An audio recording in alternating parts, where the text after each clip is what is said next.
I can see why you would feel that the market is saturated, so you want to specialize in a specific field of AI. But or a specific industry, as you say, right? But don't do that. That's level one. That's level one thinking, right? Level two thinking is, well, what I really want to do is I want to distinguish myself from other candidates, from other PhDs, other data scientists. And that's what you really are looking to do, right? So, Zuni, I would tell you that don't specialize, still be a generalist, but work on the skills that other PhDs don't have, right? So, I've interviewed, I've hired, I've worked with, I've led many people with many degrees, including PhDs. And as I've mentioned before, I talk to a lot of my friends that are directors, managing directors. I know their hiring patterns. They tell me their hiring challenges and stuff like that, right? People with PhDs are terrible communicators, right? I never, ever, ever put my PhDs in front of my stakeholders. Never let your PhDs talk in a meeting. Sorry, guys. I know I'm hurting some feelings saying that, but it's true. PhDs are terrible at understanding business impact, right? They're not business people. They're academics by nature. So they are usually not good business people. And if you're not a good business person, then it's really hard for you to say, hey, I developed this tool for you guys, and this is what it means for you on a business basis. Right? PhDs are terrible at that. And then 3, PhDs are terrible about coming up with their own ideas. Right? Because when you think about the first 2, right? They can't communicate, so that means nobody's talking to them. They're terrible at understanding business impact. So of course they're going to be terrible at saying, hey, wait a minute, if we did this, this, and this with that business and this workflow, I bet we could do this, right? PhDs are terrible at that. They either 1, they need to be told exactly what to do, or 2, they're theorists, right? PhDs are great at telling you what's going to happen in 30 years. They're not great at telling you what's going to happen in the next 3 months. That's just the nature of it. And again, I know I'm hurting some feelings, but this is just the nature of how it is, right?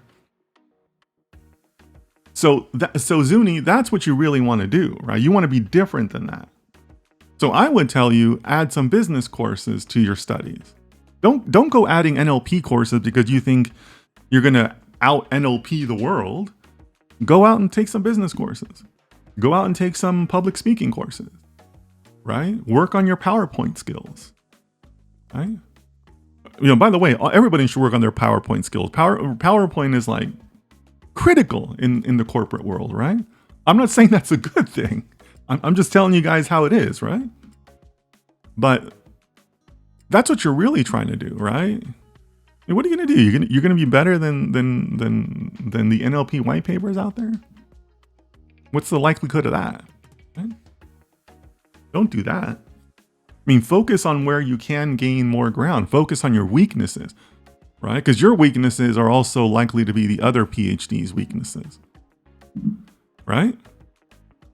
So that's the approach that I would take. Just kind of based on my experience, based on the people I've worked with, the other people that I speak with. I've shared this before, so some of my regulars are gonna know this. But I had dinner, with. I regularly go out and have conversations with my friends. My friends are all directors and managing directors at large places. I had dinner over the summer with one of them, and he told me that he gets master's graduates. He didn't tell me PhDs, but he definitely told me master's graduates that come to him. He probably doesn't hire PhDs, actually. And they don't know anything. He told me, he said, Dennis, I have master's graduates that come to me that I want to start as a first year analytics analyst. Like, they don't know the practical side of data science. Like, they're lost when it comes to saying, hey, it's your first day, go work on data. Like, they're lost. So Zuni, those are the types of things, those are the types of holes that you should be trying to fix, right? Because those are the holes that other PhDs have, right? So that's what I would recommend to you. Think about it that way, right? Like, the goal is the win is not to get deeper into AI. The win is to understand that AI is a people business. or data science is a people business. That's how you're going to win, right? Otherwise, it's just you're gonna be the best CV person on the planet. That's not likely, right? I mean, go with where you can win, right?